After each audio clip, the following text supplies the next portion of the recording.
ekosistem. Juga kalian mengetahui peran manusia dalam menjaga keseimbangan ekosistem. Di sini ada percakapan antara taman, dunia, dan juga darat. Silakan kalian amati.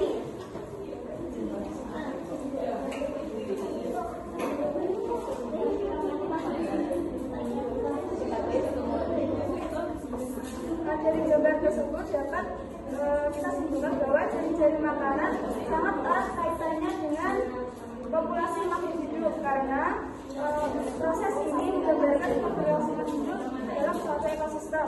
Jika hewan bisa makan, maka akan bertahan hidup dan bisa berkembang biak.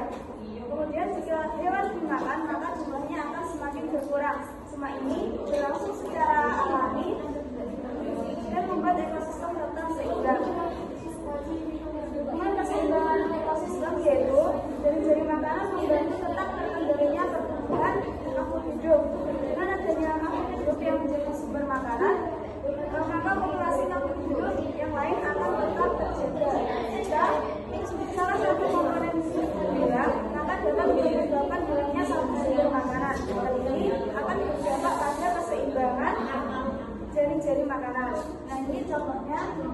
Di sini ada bunga, kupu-kupu, laba-laba, dan juga mata.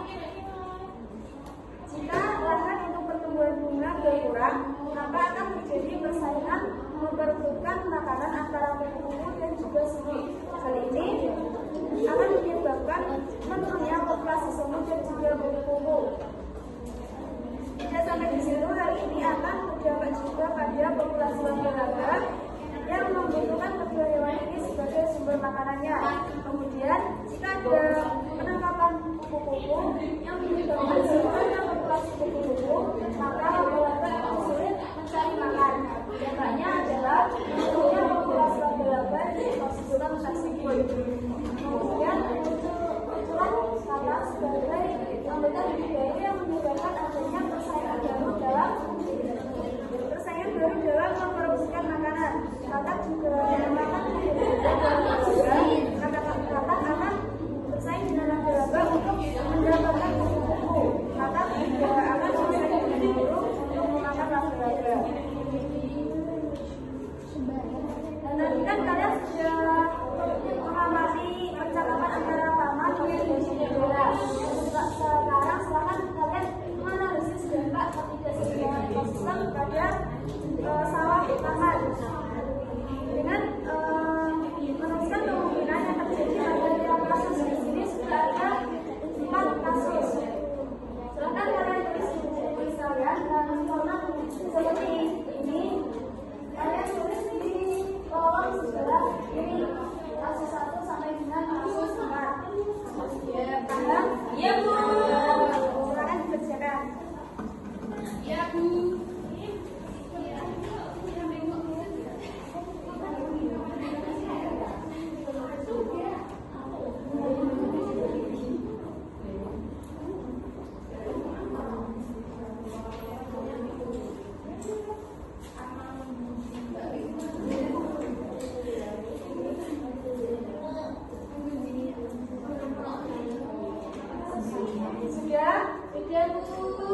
Sudah, silakan Fitro maju ke depan untuk membacakan hasil kerjanya.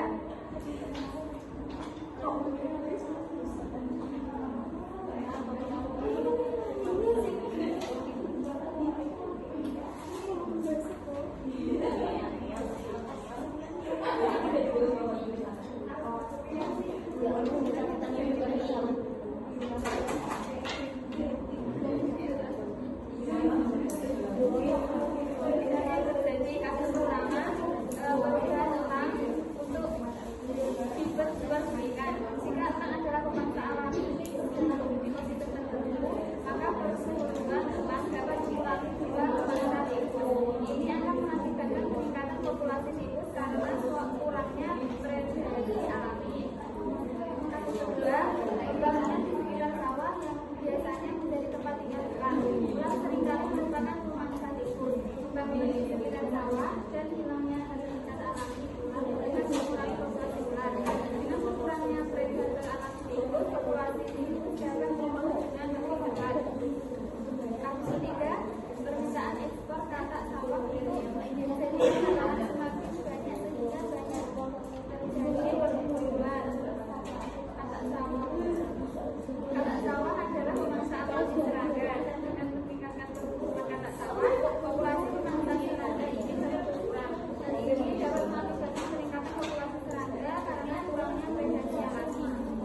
setiap kelompok terdiri dari 3 orang.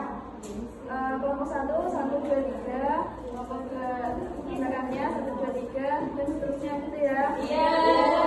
Kemudian silakan kalian diskusikan pertanyaan-pertanyaan ini, kemudian kalian tulis di kolom yang sebelah kanan ya. Silakan kalian diskusikan.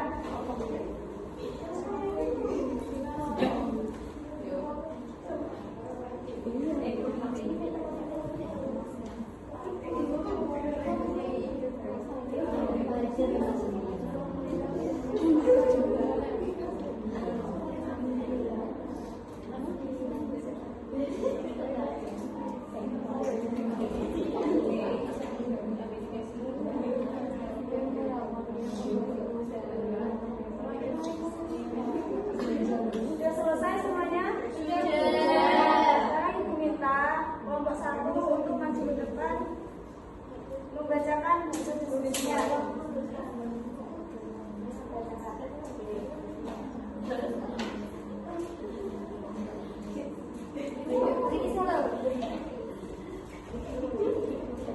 Yang pertama, kasus mana yang memungkinkan terjadinya peningkatan populasi tikus? Kasus yang memungkinkan terjadinya peningkatan populasi tikus adalah kasus 1 dan 2, yaitu kasus terjadi pemburuan elang untuk tujuan ikan dan pembangunan di sekitar sawah yang biasanya menjadi tempat tinggal elang. Yang kedua, kasus mana yang memungkinkan terjadinya peningkatan populasi serangga? Kasus yang memungkinkan terjadinya peningkatan populasi serangga adalah kasus 3 dan 4, yaitu permintaan ekspor lahan sawah untuk dijadikan makanan semakin banyak, sehingga banyak terjadi pemburuan lahan sawah dan orang-orang menjadikan berburu burung dengan senapan menjadi hobi dan olahraga. Yang ketiga, apakah ada kemungkinan lain dari kasus di atas yang memungkinkan terjadinya peningkatan populasi tikus dan serangga? Tidak dilakukan pengendalian hama tikus sejak dini secara benar. Yang keempat dan terakhir, siapa yang berperan terhadap adanya perubahan dalam ekosistem sawah? Yang berperan terhadap adanya perubahan dalam ekosistem sawah adalah manusia. Baik, bisa juga bencana alam seperti banjir atau gempa bumi yang bisa mengubah ekosistem sawah. Ya, terima kasih. Tepuk tangan untuk kelompok 1.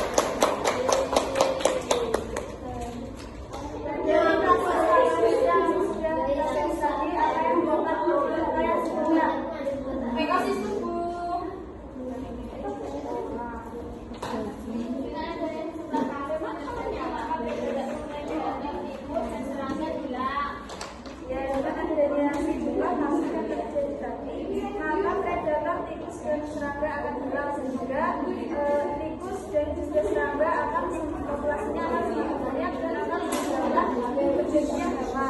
Kemudian solusi yang dapat kalian berikan untuk panen selanjutnya apa? Dapat kehilangan ekosistem dan kehilangan tikus. Ya.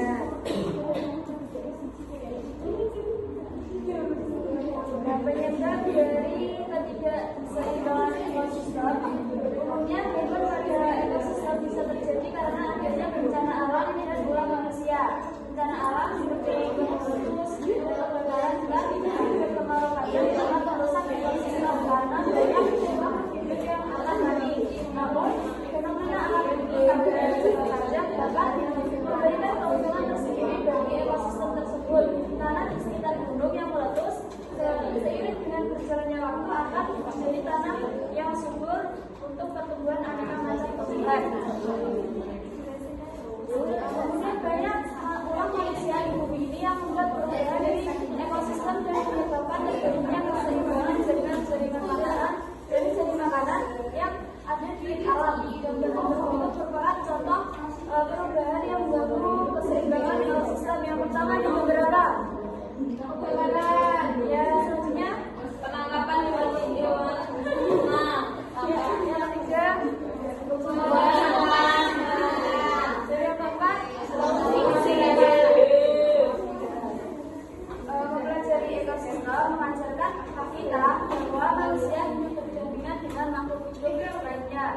ketiga